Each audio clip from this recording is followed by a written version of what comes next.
phone, to be honest, and we'd say, okay, well, is it real? We'll go to the International Astronomical Union. We'll tell the union and see what they think.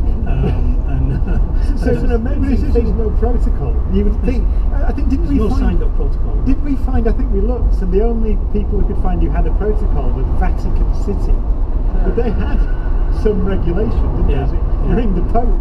God bless him. So I don't know whether it's comforting or not that we don't have a protocol for what to do for pickup aliens. Is it comforting? That when people think, I just like the idea that if you had broadcast that on stargazing, that the second signal you get from an extraterrestrial life would be a cease and desist letter they've invaded our privacy on Andromeda. Yeah, or something like going, that Darrow Green's always on. Charlotte, the first time, in fact the very first time that we met was at another music festival at End of the Road, where at one point you were watching Sufjan Stevens singing along, and someone turned to you and said, "You've got a nice voice," and you just said, "Thanks very much." But the first conversation we'd never met before is you kind of came up to me very quickly in a glittery outfit, just went, "I love physics." Yeah. And people know that obviously you've been interested in such a broad thing. What was it about physics? What is it that drew you into the world of things like cosmology? Do you know what? It happened when I was at a newsagent and I was buying some completely pointless, worthless celebrity beauty magazine thing. And I saw a copy of The New Scientist, and I thought, what am I doing? Why am I want to have a go at that.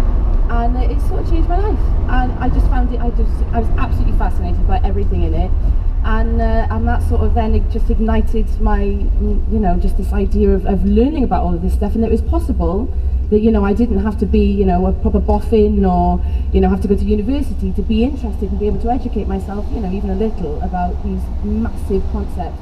But also I found like an immense amount of comfort somehow in this. Especially when it comes to things like quantum mechanics and just how odd some things about our universe and reality and some of these huge ideas, these mind-bending ideas, I found loads of comfort in. Do you remember the first, because there's certain facts where you just think this is a good entry point for anyone who doesn't think science is for them, like recently with gravitational waves I was reading a piece by Marcus Chow, and when he was talking about the point of the merging of the two black holes, and that at that point of merging the power output would have been the equivalent of 500 times the power of all the stars in the universe. That's a really good opener. If someone's not interested in that, you go, you won't be needing to ever talk to you again. So was an idea that you just saw and you thought, wow, this changes so much? I think for me it was the idea of entanglement. The idea of entanglement was just like, that is so cool. It could be how far away? The idea of entanglement just but also, and I suppose this is where lots of quad science comes into it, which I also sort of love as well, just to explore. But just it's how you can actually relate that to maybe like the human world, or the emotional human stuff that goes on. So I actually wrote a song with my partner called Entanglement, which is basically sort of like a love song, but it's sort of about two tiny particles as well. You should have, Paul, because the main subject of this discussion is things we don't know. Yeah. And that idea of quantum mechanics, the way that interacts, I suppose, with cosmology in the sense of relativity, that's one of the big things. Perhaps we start just by giving the 1 minute description why quantum mechanics and our best theory, the framework for cosmology, general relativity, doesn't fit together. Right, okay. So a big admission on behalf of all theoretical physicists in this area, we don't have a quantum theory of gravity. We do have quantum mechanics, it's brilliant, it's the reason why all your mobile phones work. We have general relativity, which is the reason why all your sat-navs work, and they got you here today on time. They both fundamentally disagree on the nature of space-time. That's really what we're about. This means you have to sort of choose whether you want to do physics at the very small or physics at the very large. We don't want to have to do that. It's very, very embarrassing to be in that situation.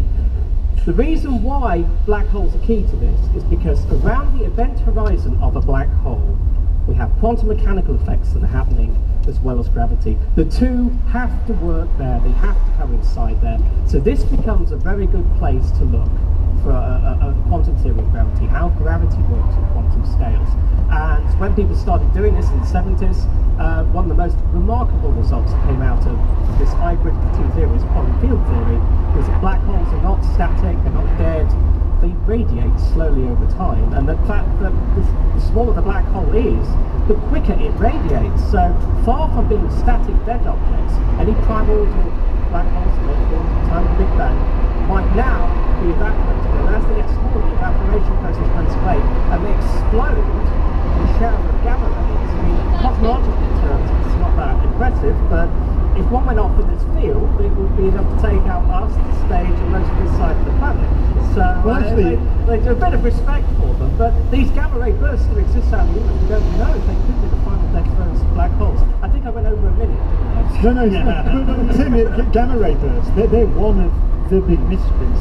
So perhaps you could describe gamma ray bursts from an observational standpoint. Yeah, I mean, these were things that were discovered in the late 60s, and they were actually discovered by satellites that were put up to look for people violating the test ban, testing atomic weapons.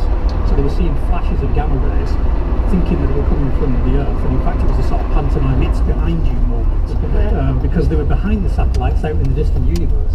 So every so often one of these things explodes, flash of gamma rays. We had no idea what they were for decades. We still don't know exactly, but we do know they're far away. So they're scattered all over the sky. That means they've not been out in Milky Way. They've been sort of trapped in Milky Way across the sky. They're all over, very distant, probably explosions.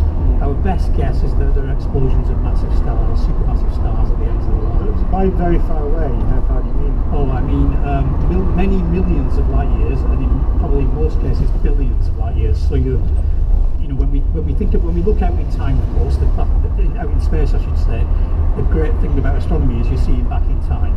So you've got like a telescope that's a time machine. You look far away, you see far back in time. So these things are back a good fraction of the age of the universe. So we're seeing billions of years into the past when these things are. Well, I'm going to quickly ask Paul something, because we were talking about the idea of looking back in time. We should also cover the notions of time and the debates over our understanding of how we believe we experience time, and then time as an idea within physics. Yeah, time in physics is very interesting because we have have two forms of it. So, and I think it's probably just me being stupid, but I've never really understood how time in quantum mechanics works. It's not really like time in general relativity. Can anybody help it? Can I just say that how remarkable this entire event is, to be standing on a stage and all these people listening to descriptions of the inability sometimes to match up quantum theory with our understanding of the nature of time. It's not at all what it was like when the stereophonics played it. So we should say, have you got the 1 minute version of what on earth you mean by that sentence? So what is it about time and quantum theory that's confusing? Well, it's time in general. I can do it from the other way around. Time in general relativity is really well described. We know if you move quicker, time moves slower for you, and other people observing you, they have their own measurement of time. But I'm still not clear really what time is in quantum mechanics and how it all. I mean, we need time in there because it's what we call a unitary theory. Things happen A, B, C, D, but they have to be time reversible as well. That's another important point. So you have to be able to go back the other way. But we don't see those sort of processes happening on larger scales. So is it right to say that in both quantum mechanics and general relativity, there's nothing to stop you going back in time? There's nothing within the actual thing. Do you see what I mean? Aren't all processes time reversible? No, it's actually closed time like geodesics are express. I should have said that a bit. The answer is no. I'll try and do it. In special relativity, it's the fact the speed of light is a constant for all observers. Ultimately is the thing that stops you being able to go back in time. It's built into the geometry because you then would reverse causality. But you can't bend that geometry in curved space-time. So if you've got a powerful gravitational field, you can bend your future light cone into the past. But we think those space-time solutions are not stable. We don't think that it's real. Really, we just frown upon it and hope that there is no such thing. Since nobody's arrived from the future, is that not a good practical? At least as far as has anybody arrived from the future? I don't know. They wouldn't put his hand up. I got shouted at for saying that by a relativist because they said no, because it seems to be true that you can't go back further than the first time machine. No. Well, it depends on quantum effects. whose past are you going into? What do we really mean by past, present and future? Because it's not clearly defined. And I've come to slowly believe that my brief foray into this area, that our problems we're experiencing in finding a quantum theory of gravity lies with time. And I think maybe changing it or removing it, or at least some alternative understanding. Removing time. That is what he said. Don't say it like that, Ben. It's not weird. Can he do that? Now? No, not now. No, because you can't even define what now is. I Don't remove time. Underworld on it. It's a disaster. You didn't have to come up here to be insulted, you know. Yes, you must have heard the show before. It's an interesting idea, though, isn't it? The time. Interesting idea it is of the removing most, time. But, Yes. but it's the most basic thing. It's probably the thing that we find easiest to experience and describe, and yet physics has no good description. It's better to say it's different theories, I suppose. Because you've got the second law of thermodynamics. You've got the Yes, someone shouted. This is a brilliant audience. I was being heckled.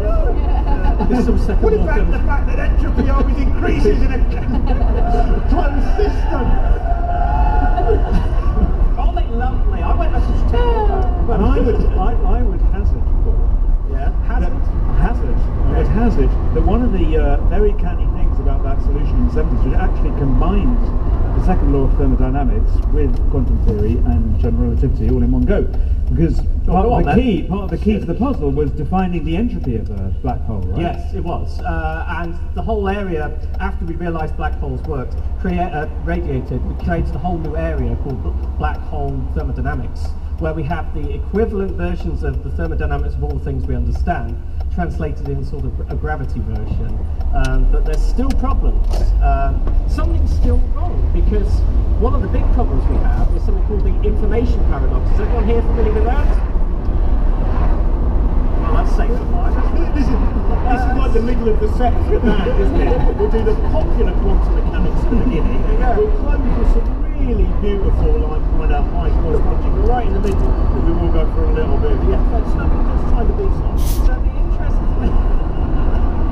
So the interesting thing is what happens. So quantum mechanics is you can't lose information. If you've got a particle that's like its charge and momentum, that can't vanish from the universe. But if you throw it into a black hole, it's gone from the universe. And when this radiation comes off black holes and evaporates, there's no correlation between the stuff that fell in. So that's just a big violation of quantum mechanics. Again, something very strange is happening that we don't understand. Can I just check, if I do fall into a black hole, is it true I'll be spaghettified and stretched like I Depends saw on the before? size of the black hole, and if it's rotating. If it's rotating a big part of black hole, then you might survive buffeting. But it'd be funny to see you spaghettified. Well, that's what I just wanted to Don't mean that shop that's around nice. like a black hole. Charlotte, I just loved it when you said, can I just check? What are you doing? Well, you know when you've been on a weight loss program and it hasn't worked, and you think, well, maybe if I were taller. What about the idea that with Hawking radiation that the two particles are entangled, so the one would come out of the black hole and the other would remain in. Yes. But there's something to do with that can't be possible because the particle can't be entangled two things. So what does that mean for what you're saying? Do you want to go into it? No, you go. So this, just to describe this idea, in quantum theory, so now, everywhere, there are particles popping in and out of existence all the time. And you can measure those effects, so we know that's real. It changes the way that light, the spectrum of hydrogen atoms and things, so it's a real thing. But on the edge of the black hole, the event horizon, you can imagine them popping into existence, and before they have time to go away and return their energy to the vacuum again, one of them falls in. And that means that the one that's fallen in can't get back to annihilate with this one, and that's what Hawking radiation is. But I think that idea was that they can still be entangled in some way, which means that you do something to this one, something happens to this one, even though this one has gone into a region where they can't. And we wondered if perhaps that's how the information might be retained, but no one's really sure. There's a recent thing called the firewall hypothesis. I think it's rubbish. I don't care for it at all. You have this idea. We get letters. What? We get letters I'll from write them back. the firewallistas. I don't mind. They're all over Twitter, the firewallistas. Well, they won't let you put that idea into their head, yes. No, I don't. It's not problem with the fireworks, you have to suspend the equivalence principle. And that is at the heart of general relativity, so no. Right, that's the B-side done now. That's the great put down guitar solo. Well, with a fantastic guest appearance from Charlotte Church halfway through, which is what you wanted to be. Charlotte, when you're dealing with, like, what was the moment where, when you were reading, well, not just The New Scientist, do you have kind of stop-start moments where you get to a certain idea and it becomes so delightful, so that you go, right, this is where you stay for a while. You're trying to be kind of, Renaissance human across many ideas, but you then go, this particular idea of quantum behaviour, for instance. Well, I was reading something about the idea of the big bounce as opposed to the big bang, which literally made me like clap and whoop with shut. That sounds amazing! It sounds so neat and lovely. And it was about the idea that at the point of singularity there is zero mass but infinite energy, and when that happens, then that's the end of general relativity. And so the idea of trying to circumvent how you get to avoid the singularity, and just reading like lots of different people's ideas of how you do that, it made me have a little boost. These are questions, Tim, about the origin of the universe, which is obviously a difficult question to answer. But even the origin, we mentioned it earlier, the origin of structure of the universe, which is a very interesting area of study at the moment. So what came first? We have this idea that there's a Big Bang, then the universe expands and cools, and you get atoms forming 380,000 years after the Big Bang, but then there's no structure for a long time. And then what happened? The first stars, the first galaxies, black holes. Well, I think this is one of the most beautiful sort of ideas at the moment, which is very poetic names for this period in the evolution of the universe. So we can see back to 380,000 years after the Big Bang. We look at the fading glow of the Big Bang with the cosmic microwave background, and we can see that. And we have spacecraft that map that. We learn a huge amount about the universe at that time. But after that time, as the universe is expanding, it's mostly hydrogen and some helium. It sort of gradually gets more and more diluted. It cools down. But it's dark, there's no stars, it fades away after the brightness of the Big Bang, and you go through this period we call the Dark Ages, where the universe is dark, and then eventually, we think probably something like 500 million years later, the first stars are born, because the dark matter, I'm not allowed to talk about dark matter on this particular episode, but the dark matter sort of clumps together, and then sort of normal matter, if you like, falls into that. And so you get these sort of dense spots where the first stars form. And when the first stars form, and they start to fuse hydrogen and helium, they light up the universe. We call that cosmic dawn. So you go from the Dark Age, the Big Bang, through the Dark Ages to cosmic dawn. And that period, although we know a lot about the Big Bang, we know very little. We haven't observed the Dark Ages and cosmic dawn. And that's what we're building a new telescope. The international headquarters of it is here, actually. The Square Kilometre Array, big array of radio telescopes in South Africa and Australia, and one of its key science aims is to observe the cosmic dawn, to see the effects of the first stars lighting up the universe. And we did so. I'd never heard that phrase until today. It's the first time. So when did that become part of the cosmic dawn? Again, that the beauty which can replace so much mysticism. Just with that terminology alone, you go, that's a better narrative than my previous Odin-based one. but we do think now, so is it widely accepted that stars form before galaxies? Galaxies come after, which is a very counterintuitive idea. No, so of course we haven't observed it. So we have supercomputers, we put in all the physics we think we understand. So clearly we've heard there's lots we don't, but we do already understand a lot. We put that all in the computer, we churn the computer through, we make a model of a big chunk of the universe, and we see what happens in the computer simulation. And that's what pops out. These stars form, these galaxies sort of structured together. You create this large scale cosmic web, it's called. It's like if you have a bubble bath and you look at the foam and you see the bubbles, the sort of interfaces between the bubbles are where the galaxies and the stars form, with these big voids between them. We can see that directly. So we have the simulations, but we haven't got the observations of that period. And of course, we shouldn't just believe theorists. We should make observations and see whether the universe is really like that. And it's a vast universe that we look out to. I wanted to go back actually, Ben, because you wrote a book recently on life in this vast cosmos. Yes, well, it must be the case there's life somewhere.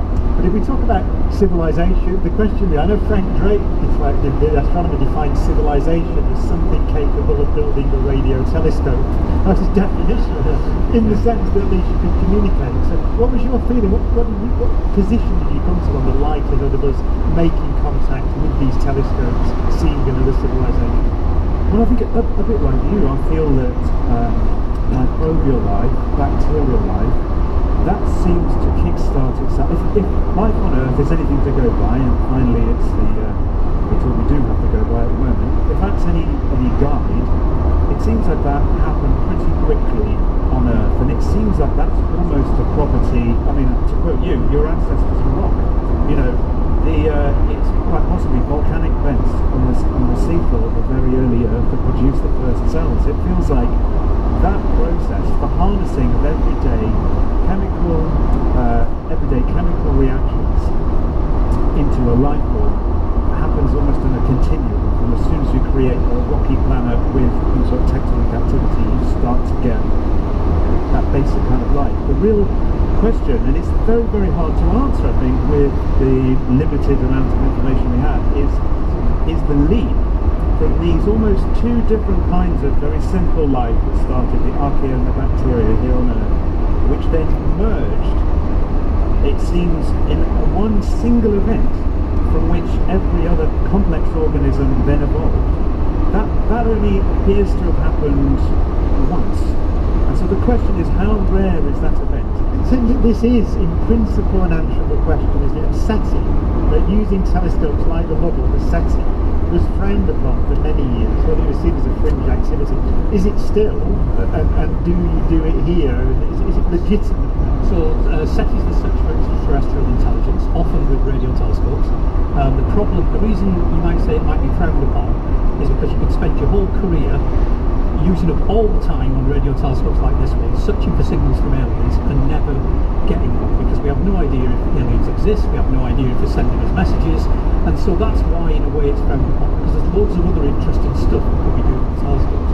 But actually, in fact, it's now part of the key science aims of many telescopes. So we have done SETI with this telescope. We did a thing called Project Phoenix, which was searched all the 1,000 nearby stars with a few telescopes around the world, including this one. We didn't pick anything up, otherwise we would have told you. But the Square Kilometre Array, that's one of its science aims. It will do SETI. So although it'll do other stuff at the same time as well, it's got this clever system of being able to look at multiple things at once. See, I would ask you how putting together the images that you get from the signals. So that itself is not as that translation from the radio signals to the image of objects.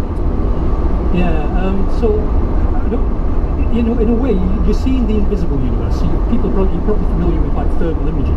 So infrared cameras that see at night. So you're seeing the infrared glow that we're all radiating now. So you can see us at night with that. In a similar way, you're just seeing the radio glow from the sky. So it's a different type of light. So it's just at one end of the electromagnetic spectrum, away from visible light. But it works in exactly the same way. So you could use a radio telescope like the one behind us here, and you could scan it across the sky, and you could measure the brightness of the radio sky and build up a picture that way. Or in fact, what we do is we connect this telescope to other ones across the country in a big network. We connect it across to other telescopes across the world. They join forces and we create a telescope the size of the planet. Charlotte, I wondered, how do you feel about the idea of what human reaction might be to, because we think that we certainly, every time we've found not merely similar species, but even our own other humans, if we've considered ourselves superior to them, we have very often not treated people well. So the idea of sentient extraterrestrial creatures that may well even be superior to us, how do you think human beings, that first announcement, do we end up with that kind of Orson Welles moment of panic during the broadcast of War of the Worlds? Yeah, definitely. I think people are pretty fearful on this planet right now, and I should imagine that if you throw that into the mix, then they might completely lose their minds entirely. I think it would be wonderful. I read something interesting out of Harvard. Some lady was saying that that she thought the most likely life on another planet that we'll ever discover won't be biological, because there are so there are far fewer planets which could sustain biological life, but actually what you'd be looking at is far more like super intelligent robots like AI, who could live in all different sorts of terrain, who would not, and the reason that they haven't contacted us is because they're so far advanced that they really don't care. They're totally disinterested in having a conversation. So we're just like a sample on a slide from pond water. Yeah, but I quite like the idea of super intelligent robots, just controlling the skies. I think you've got your prog rock album waiting for you there, definitely. But you said that you think people are panicked, but it could be quite a unifying thing. I mean, it's probably likely that it's probably a radio signal or something, most likely, which means they're untouchable, as it were. We're not going to be able to visit these things. Yeah. But knowing there are other civilizations out there, do you not think that might be a unifying idea? I think it would be completely wonderful, but I think that so many people have watched so many disaster movies. I'm specifically thinking about Mars Attacks, which is one of my favourite films ever. I think the idea of knowing that something else existed, and then that tantalising thing of not necessarily being able to know anything more or contact or do anything would just be, I think it would drive people mad. There's something Bertrand Russell talked about, the idea that what we almost need, even if it was a fictionalised version, I think this was done in the Outer Limits or Twilight Zone as well, which is the idea that just out there is an extraterrestrial species that may invade at any moment, and that might be the only thing that actually brings human beings together, is because they think there's something else that's going to try and get them. You create a big